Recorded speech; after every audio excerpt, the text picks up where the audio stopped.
A telephone call has never seemed so distant.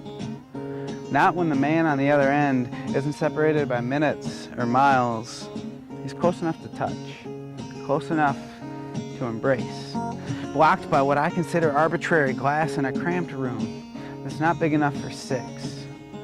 I wonder if my strength will conceal the facial waterworks as I slip on the confusion of a stranger, craving to inconspicuously steal their pain, anger, resentment, to heal the destruction of their dream, revealing it's still possible. There is grief, mixed with disorder, mixed with the twitch of a puzzled eye, the word why, plastered on the foreheads of families, thankful to be waiting indiscreetly before 3 p.m. Otherwise, they would not be able to see their father, brother, husband, son, friend, at least not today. Purposely placed where few maps take notice, my attention can't escape the indistinguishable Spanish words my interpreter translates into purpose.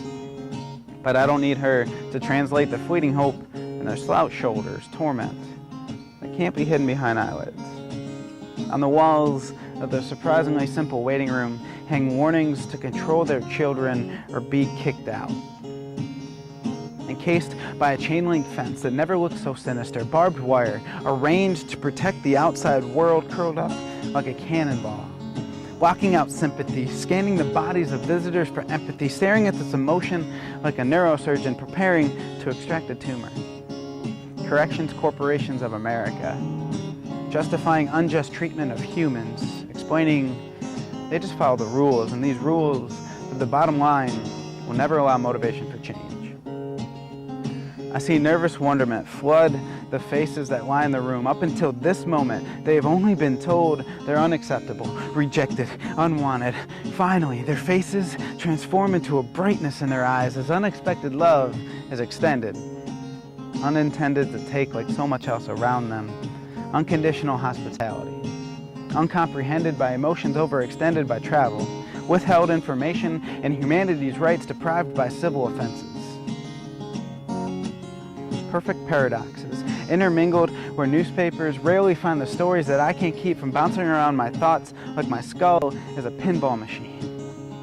A free meal is physically offered, but what is really received as their stomachs stop grumbling would only be diminished by any words I pronounce to describe it. There's never any judgment of how or why. They leave that for someone else.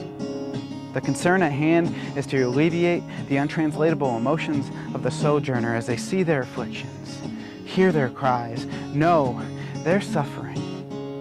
I watch as timid eyes attempt to decipher the requirements to merely see a loved one.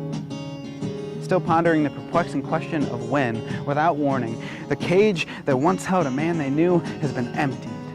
No remnants or answers to unspoken questions. They stare at strangers, asking what was their miscue.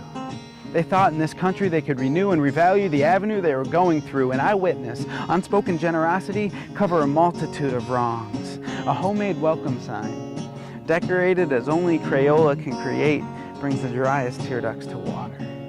Clean sheets, a soft pillow, this radical rebellion of love in the refuge from the crippled valley.